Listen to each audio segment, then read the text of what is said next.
Olá, hoje é quinta-feira, 15 de maio de 2025 e esta é a nossa terceira análise do dia. Vamos focar hoje num tema super importante, resistência climática. E para começar, a gente vai explorar uma ideia bem poderosa, sabe? Como que imaginar futuros sustentáveis pode, na verdade, impulsionar a ação climática. A gente parte aqui das ideias da cientista Ayanna Elizabeth Johnson, de um artigo recente dela. Então vamos mergulhar nisso. A Johnson lança um desafio interessante, né? E se, em vez da gente ficar só focado no colapso, a gente imaginasse um futuro legal, desejável, onde as soluções para o clima deram certo?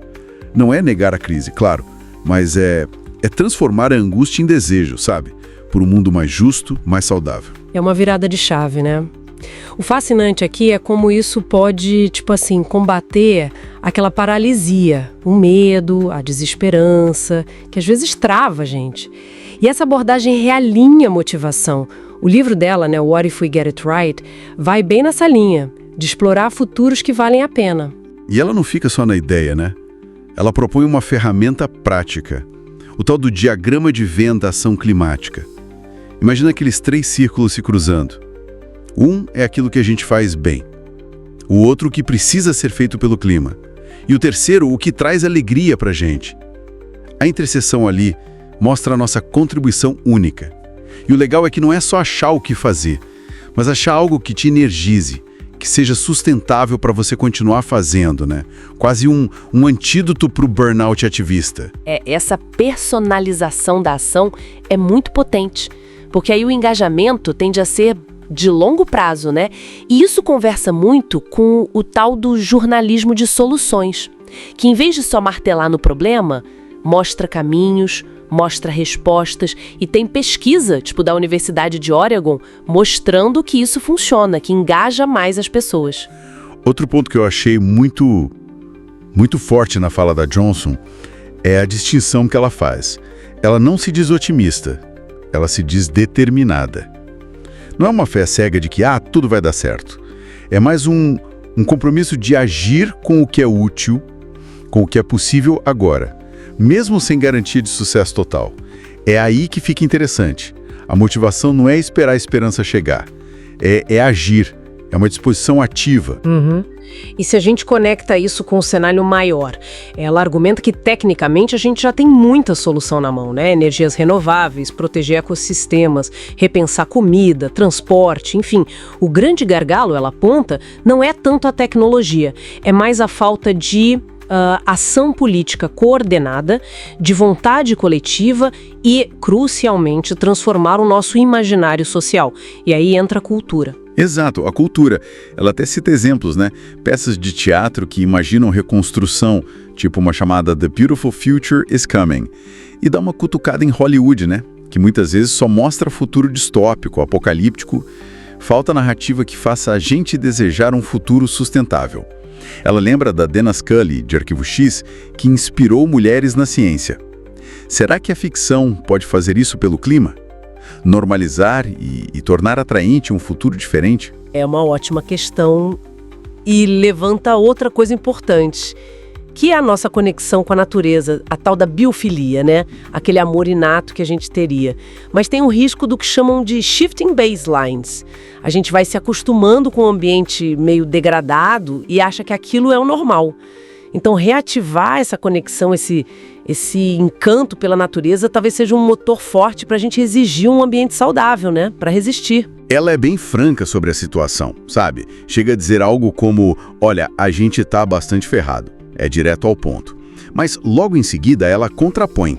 Diz que entre a destruição total e uma reconstrução, mesmo que parcial, existe um espaço enorme para agir. Cada fração de grau que a gente evita, cada iniciativa local que dá certo, conta e muito.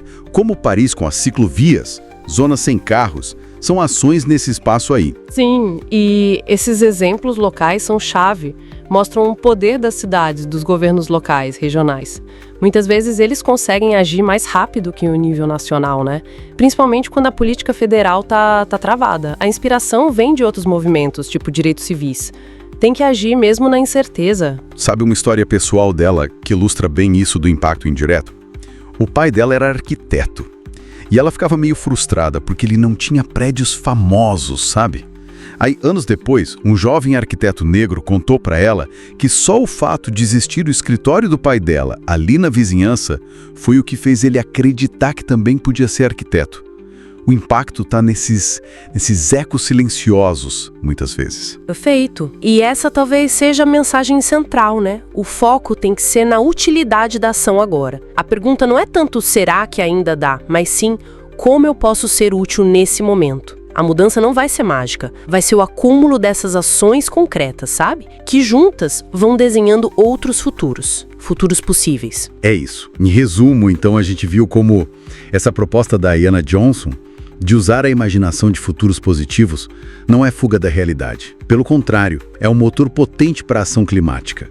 Uma ação determinada, focada no que é útil e que transforma a angústia em desejo e atitude concreta. Faremos agora um breve intervalo.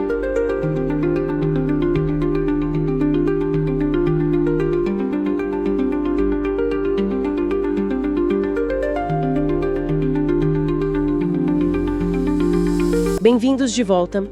Estamos entrando aqui na nossa última parte da conversa de hoje, né? Vamos dar uma olhada agora em como diferentes países estão reagindo aos desafios e, bom, até alguns retrocessos ambientais globais. É um cenário bem variado mesmo. Vamos começar então pelo Canadá. As fontes que a gente viu apontam uma mudança, assim, significativa com a eleição do Mark Carney. Ele traz um histórico forte, né? Ligado a finanças climáticas. Participou da criação da GFNZ, aquela aliança financeira de Glasgow para o Net Zero, que busca alinhar o setor financeiro com o Acordo de Paris. Parece que tem um mandato para acelerar a transição, sabe? Uma espécie de contraponto àquela onda de ceticismo climático vinda dos Estados Unidos. E o interessante, eu acho, é que a eleição do Carney é vista não só como uma vitória para o clima, mas também como um sinal de resistência democrática. Ele defende a cooperação internacional, mas assim, com cuidado para não ceder soberania. O que é um equilíbrio bem delicado, né? Principalmente se a gente considerar as pressões da administração Trump, que as fontes mencionam, sobre tarifas até ameaças de anexação. Isso parece ter mobilizado parte do eleitorado canadense em torno dessa agenda. Levanta até a questão, será que isso é um modelo para outras potências médias, sabe? Para navegar nesse cenário? Boa pergunta. E do outro lado do mundo, lá na Austrália, a gente vê a reeleição do Anthony Albanese, que também é interpretada como um reforço para a agenda climática, né? A meta deles é ousada, 80% de energia renovável até 2030. Puxa vida, como um país tão dependente da exportação de gás, de carvão e com emissões per capita altas no G20, como é que ele encara um desafio desse tamanho? Pois é. A vitória do Albanese, ele foi o primeiro a conseguir o segundo mandato seguido em 21 anos. Isso realmente consolida uma certa rejeição ao estilo político mais, digamos, confrontador do opositor. Mas, além disso, sinaliza um caminho focado no potencial enorme da Austrália, como uma superpotência em energia renovável, como eles dizem. As fontes mencionam o ministro da Energia falando da expansão de projetos eólicos offshore, por exemplo. É uma aposta de longo prazo, claro, buscando reorientar a economia. Entendi. Agora vamos para a China. Aqui o cenário é particularmente complexo, né? Sendo o maior emissor global, as fontes indicam que Pequim está sinalizando metas climáticas mais robustas, que agora cobririam todos os setores e gases de efeito estufa, não só o CO2. O primeiro-ministro Li Qiang reafirmou o pico de emissões antes de 2030 e a neutralidade de carbono até 2060, e ainda tem planos para expandir o mercado de carbono chinês. Se a gente conectar isso ao quadro geral, a China parece estar se posicionando estrategicamente, sabe? Para assumir um papel de liderança na governança climática global. Talvez aproveitando uma certa hesitação nos Estados Unidos e na União Europeia. Eles já lideram, assim, disparado, em capacidade instalada de energia renovável, só que essa abordagem muito centralizada, ela pode acelerar certas coisas, sim, mas também pode ter suas fragilidades, né? Comparado a sistemas mais descentralizados, de mercado. É uma aposta pragmática pensando no século XXI, mas com seus próprios desafios. Falando na União Europeia, os materiais que a gente analisou apontam um momento quase paradoxal. Historicamente, eles eram referência em regulação socioambiental, né? Mas agora parece que tem um movimento para afrouxar certas regras.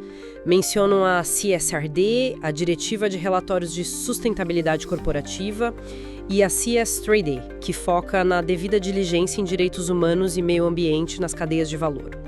A justificativa, pelo que parece, é a preocupação com competitividade, excesso de burocracia, essas coisas. Isso. E isso levanta uma questão importante sobre os riscos, né? Dessa aparente desregulamentação. Porque, ao elevar os limites para quem precisa reportar ou reduzir a frequência das análises de risco que essas diretivas exigem, bom, pode-se enfraquecer a capacidade de rastrear e prevenir violações socioambientais, principalmente em cadeias produtivas que são complexas, globais. Mesmo que o compromisso formal com o Pacto Ecológico Europeu continue lá, na prática, a implementação pode ficar meio comprometida, sabe? Dificultando a responsabilização por danos fora da Europa. Entendi. Quer dizer, enquanto a UE discute flexibilizar regras com impacto fora, no Brasil a discussão interna está esquentando, né? Uma das fontes detalha aquela proposta do Ministério da Agricultura para incluir o desmatamento que acontece em propriedades privadas, seja legal ou ilegal, na conta de emissões do próprio agronegócio. Isso muda a forma de calcular a responsabilidade, certo? Exatamente. A lógica apresentada ali é vincular direto o uso da terra e suas emissões ao setor econômico, que se beneficia dessa terra. Se um produtor desmata para expandir a produção, a emissão associada seria contabilizada como parte da pegada do agro. Se, por outro lado, ele regenera uma área, o crédito de carbono também seria do setor. A ideia é tentar alinhar os incentivos econômicos com as metas ambientais do país, desestimulando abrir novas áreas de vegetação nativa. Mas essas metas setoriais, pelo que consta, ainda estão em fase de debate interno, né? Não está batido o martelo. Certo. Então, o que a gente tira disso tudo? Os documentos mostram um cenário global bem fragmentado mesmo. Alguns países parecem avançar com mais vigor na agenda climática, enquanto outros estão enfrentando resistências internas fortes ou reavaliando suas próprias estratégias, né? Regulatórias, econômicas. Fica a reflexão sobre esse equilíbrio delicado, eu acho. Como é que se concilia as pressões econômicas, políticas, internas de cada nação, com a urgência, que é inegável, de uma ação climática coordenada em escala global? A construção dessa nova economia de baixo carbono exige decisões firmes e, muitas vezes, romper com lógicas econômicas que prevaleceram por muito tempo. Exato. Fica essa provocação para a gente pensar. Foi ótima essa nossa análise mais aprofundada dos materiais hoje. Concordo plenamente. Um abraço e até a próxima conversa. Isso aí. E lembrem-se, o podcast está no ar de segunda a sexta, às 7 horas, meio-dia e 17 horas, e também aos sábados, ao meio-dia.